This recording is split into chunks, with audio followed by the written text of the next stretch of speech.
Farmers, as you would know, are pleading with the Reserve Bank to cut the official cash rate later today to help the struggling dairy sector. The OCR was cut 4 times last year, falling from 3.5% to almost record lows, 2.5% currently. So should it be slashed again? New Zealand Initiative Executive Director Oliver Hartwich joins me now. Oliver, good morning to you.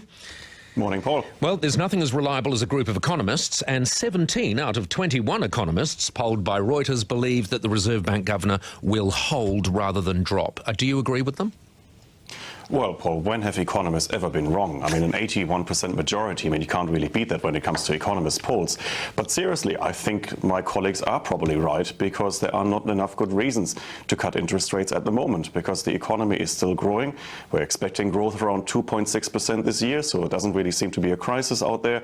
We have relatively good employment figures, and certainly we don't want to add more fuel to the Auckland housing market. So I think the Reserve Bank is probably right, keeping the other thing, of course. The other thing, of course, is we do need to keep our powder dry. We need to have some tools left in the toolbox for the Reserve Bank governor, because there are some very gloomy figures in the world economy, aren't there? That's exactly right. Because if you're looking around the world, you can see that the Eurozone, it's in crisis. It's in a chronic crisis now, but this chronic crisis could become acute at any moment again.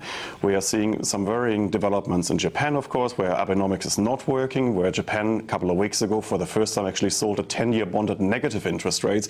So there are some downside risks in the world economy. Now, when they materialize and when we eventually get another global financial crisis, you would want to be able to cut local interest rates a bit more. But you can only cut them, of course, if they're positive before. So I think it is quite wise for the RBNZ to keep the powder dry and keep some ammunition for when they need it. All right. Having said that, you're well aware, and I started this by saying, the dairy sector are almost pleading with the Reserve Bank governor to cut rates. To what extent would a cut of, at the most 25 basis points, to what extent would that actually help the struggling dairy sector? Well, I guess every little helps, because, as you say, the sector is indeed struggling, and they may see it as just the first step of quite a few to come. So there are some economists out there who believe that over the course of the year we are going to see at least 2 cuts of 25 basis points. That would certainly help struggling dairy farmers. On the other hand, as I said, keep in mind there are other sectors of the economy that would probably not benefit from this rate cut.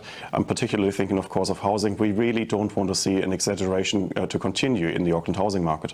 Having said that, where do you think rates are going to go? Given that you are in the majority and you believe that the rate will hold firm today, do you nonetheless expect there will still be at least 1, maybe 2, or possibly even more cuts before the end of the year? There's a good chance, but it depends on inflation developments. But then again, these inflation developments, to a degree, are outside the RBNZ's control. Because if you just look at one of the main drivers, of course, of low inflation at the moment, that's oil prices. Well, there's nothing we can do about it. It's just an international development that we import. So we'll have to see whether the RBNZ, in the end, comes to the conclusion that weighing all the costs and benefits of a cut in interest rates, that's really worth doing. Looking at the global economic indicators, just finally, Oliver, how low can the oil price go? Do you think it has bottomed out, or is it yet to drop further? Well, you would think so, because it is at extraordinarily low. Extraordinarily low. But then again, very difficult to predict the future on this one. I think we are probably likely to see continued low oil prices for years to come, because inventories are so high now. Extraordinary, isn't it? Remember they were all telling us about peak oil, and now they can't give it away. Oliver, thank you very much for joining us. Oliver Hartwich, Executive Director of the New Zealand Initiative. So, by far, 81%? We actually quoted a percentage of economists polled who believe the Reserve Bank governor, a little later this morning, will hold the current interest rate of 2.5%.